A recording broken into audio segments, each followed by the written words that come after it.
Hello. അപ്പോൾ ഇന്ന് അപ്പുറത്ത് ഞാൻ പോയിട്ടുണ്ടായിരുന്നു വൈകിട്ട്. അപ്പം ഇന്ന് പച്ചക്കറി വരുന്ന ദിവസമായിരുന്നു, പച്ചക്കറി വണ്ടി. അപ്പോൾ എനിക്ക് കുറച്ച് പച്ചക്കറി മേടിച്ചിട്ടുണ്ടായിരുന്നേ.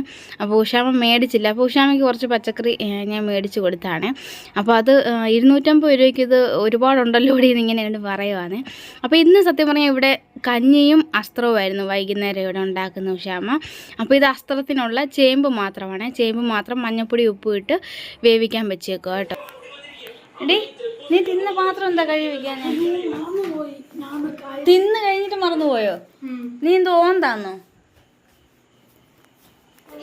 അപ്പോൾ ഉച്ചയ്ക്ക് കഴിച്ച പാത്രം കേട്ടോ ഈ രാത്രി ഇവള് കഴുകി വെക്കുന്നത് കേട്ടോ. അപ്പോൾ ഇത് ഉഷാമ തേങ്ങ അരയ്ക്കുമായിരുന്നേ. അതിൻ്റെ അരപ്പിനായിട്ട് ചേർത്തേക്കുന്നത് തേങ്ങ, ജീരകം, ചെറിയ ഉള്ളിയാണ് അസ്ത്രത്തിന് വേണ്ടിയിട്ട് എടുത്തേക്കുന്നത്. അപ്പം അടുക്കളയിലത്തെ ആ പ്ലഗിന് എന്തോ ഒരു മിസ്റ്റേക്ക്, അത് വർക്ക് ആവുന്നില്ലായിരുന്നേ. പിന്നെ ഒരു സ്റ്റൂൾ എടുത്തിട്ട് റൂമിലെ പ്ലഗിൽ കുത്തി എന്തോലും അരപ്പരച്ചെടുത്തു.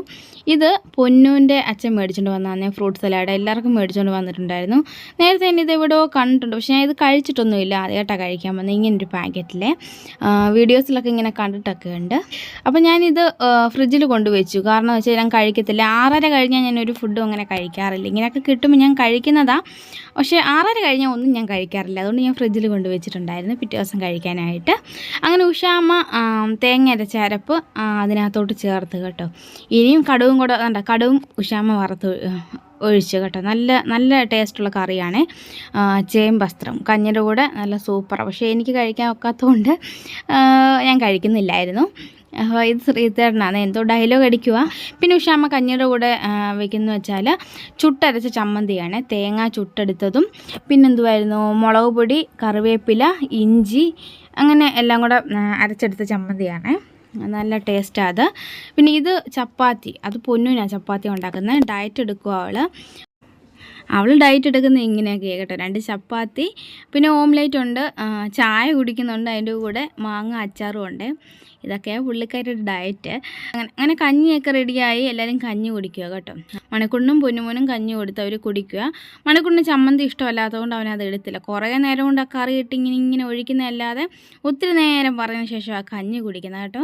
അപ്പം കുറച്ചൊക്കെ കുടിച്ചു. പൊന്നു മൊത്തം ഫുള്ളും കുടിച്ചു കേട്ടോ. മണിക്കുണ്ണ് അങ്ങനെ കഞ്ഞി അങ്ങനെ വലിയ ഫേവറേറ്റ് ഒന്നും അല്ല, അതുകൊണ്ട് കുറച്ച് കുടിച്ചു. അങ്ങനെ പിള്ളേർക്ക് കഞ്ഞിയെല്ലാം കൊടുത്തു കഴിഞ്ഞിട്ട് അപ്പോഴത്തേനും സമയം 10-10:30 ആയിട്ടുണ്ടായിരുന്നേ. അപ്പോൾ ഞങ്ങൾ പോകാനായിട്ട് ഇറങ്ങി. അങ്ങനെ ഞാൻ അമ്പൂറ്റിയമ്മയോടും രമണിയമ്മയോടും ഒക്കെ ടാറ്റ പറഞ്ഞിട്ട് പോവാം കേട്ടോ. എത്ര പേരെ കൊണ്ടുവിടാൻ വരുന്നതെന്ന് നോക്കി. പൊന്നു, ഉഷാമ എല്ലാവരും ഞങ്ങളെ കൊണ്ടുവിടാൻ വേണ്ടിയിട്ട് വരിക. അങ്ങനെ കതവ് തുറന്നപ്പോൾ തന്നെ നല്ല മണമായിരുന്നു, നല്ല സാമ്പ്രാണിയുടെ മണമേ. കാരണം ഒരു 6:30 വിളക്ക് കത്തിച്ചിട്ട് ഇങ്ങനെ കഥ അടച്ചിട്ട് പോയല്ലേ. അപ്പോൾ ആ സാമ്പ്രാണിയുടെ മണം ഇങ്ങനെ പെരയ്ക്കാത്ത തന്നെ ഇരുന്ന് നല്ല സ്മെല്ലായിരുന്നേ. അപ്പോൾ ഉഷാമ പറയുന്ന എന്തൊക്കെ ഇങ്ങനെ പറയുമല്ലേ, ഇതെന്തെന്ന് വെച്ചാൽ 2 ദിവസം മുമ്പ് വരെ നല്ല സ്മെല്ലായിരുന്നേ.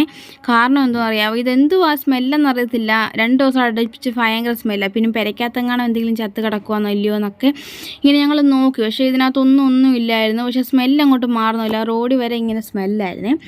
എന്തെന്ന് വെച്ചാൽ തൊട്ടപ്പുറത്ത്, അതായത് ഈ വീടിൻ്റെ തൊട്ടപ്പുറത്ത് ഒരു പൂച്ച കത്ത് കിടക്കുമായിരുന്നേ. അത് ഞങ്ങളൊന്നും അറിഞ്ഞില്ല. അപ്പോൾ 2 ദിവസമായിട്ട് സ്മെല്ലിങ്ങനെ മാറാൻ നിന്നപ്പം ഉഷാമ പിന്നെ അത് അവിടെ എല്ലാം പുറത്തെല്ലാം പോയി നോക്കി അത് കണ്ടുപിടിച്ചു. അപ്പോൾ പൂച്ചയാണെന്ന് കണ്ടു. അങ്ങനെ രാവിലെ ഞാൻ എണ്ണീറ്റ് പോലും ഇല്ലാത്ത ദിവസം രാവിലെ അത് ഉഷാമ കണ്ടുപിടിച്ചിട്ട് 8 മണിയൊക്കെ ആയപ്പം അതിനെ എടുത്ത് ഒരു കുഴി വെട്ടി കുഴിച്ചിട്ടു.